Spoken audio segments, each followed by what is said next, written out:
What inspires change? What motivates us? It's what's inside that moves us. What moves you? Get the Scion story at Scion.com.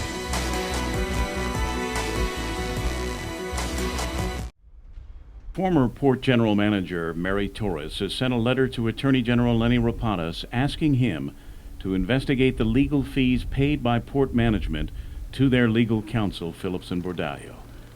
Torres charges that the Port and the law firm have violated the terms of their contract, which set a cap of $500,000 for legal services during the term of the contract. The contract was not to exceed $499.99.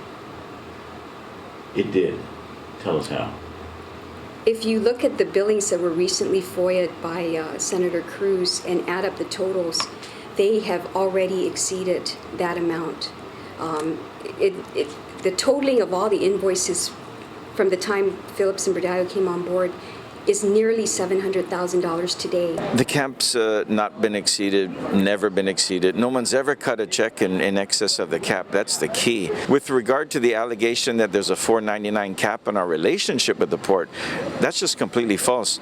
It'd be nice to have a 4 or 8 year contract with anybody, but I don't have that. I have a 1-year contract with the Port. Beyond the issue of the cap, Torres also questions what she believes to be overbilling by the law firm, citing one example in November of last year in which Phillips and Bordallo billed the Port for 24.25 hours of work during a single 24-hour day. There is a billing that for one attorney's time that exceeds 24 hours in a day.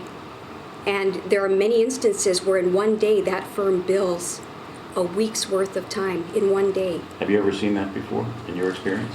Based on my knowledge of what was occurring at the Port, those were excessive bills, excessive.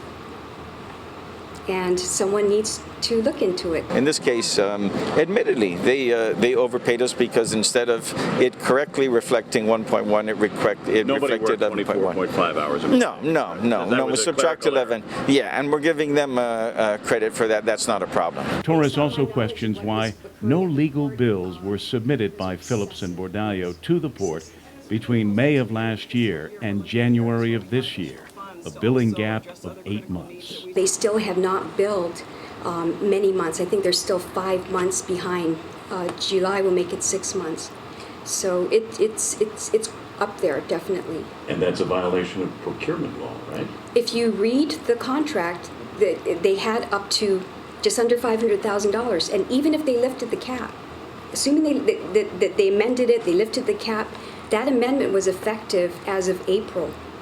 So one would argue that up until April of that date, anything that was above $500,000 is not allowed. There's the implication there's some sinister plan. Well, as soon as the new GM got in, if we had submitted 8 months of billing, then I think there'd be some credibility there. But we've been roughly that far behind for a very long time.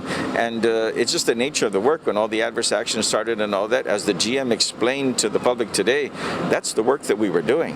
And so we've cut that down to about half now. We're like 4 months behind now. The billing controversy was the subject of discussion at the Port Board meeting this afternoon, where the board acknowledged that between May of 2012 and April of this year, which is the contract term, the Phillips and Bordallo law firm exceeded the cap. The billing for the final 3 months, January, February, and March, had not yet been submitted or approved. You could either do a partial approval this afternoon for a certain amount, and then we could come back next month with more information, or you could wait until the billings are provided and you've reviewed that and decide on paying that. Because it still requires for that interim period from January till March, we will refer that to the Attorney General's office for review. That cap has been dropped in the new contract with the law firm, but before approving the final 3 months payment to the Phillips and Bordallo law firm for the previous contract, in which they acknowledged the cap was exceeded, the Port Board decided to seek approval from the Attorney General first. So the decision on paying that amount, estimated to be about $150,000 for 3 months' work, was postponed until the AG responds. Kevin Kerrigan, PNC News.